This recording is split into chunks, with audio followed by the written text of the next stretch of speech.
এখানে মুরগির মাংস রান্না করবো। বন্ধুরা, তোমরা কেমন আছো কমেন্ট করে জানাবা। এদিকে সেই শীত, অনেক ঠান্ডা। পেঁয়াজ ভাজা হয়ে গেল, একটু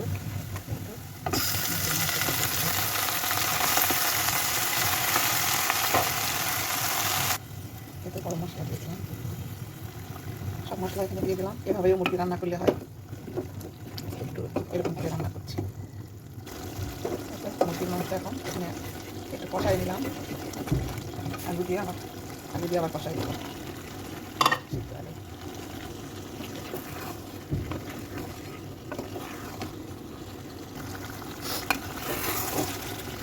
আলু দিয়ে কষাই নিচ্ছি। বন্ধুরা, আমার মাংসটা কষানো হয়ে গেল, এখানে ঝোল দিয়ে দিব। আলু সিদ্ধ করে মুরগি ঝোল, এটাও খেতে শীতের মধ্যে খুব ভালো লাগে।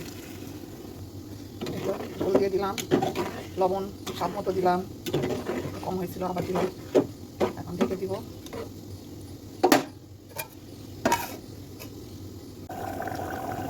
তরকারিটা হয়ে গেল, বন্ধ করে দিলাম। হয়ে গেছে সুন্দর আলু সিদ্ধ করে মুরগি দিয়ে ঝোল। বন্ধুরা, তোমরা এইভাবে রান্না করে খাবে, শীতের দিনে তরকারিটা খুব ভালো লাগে।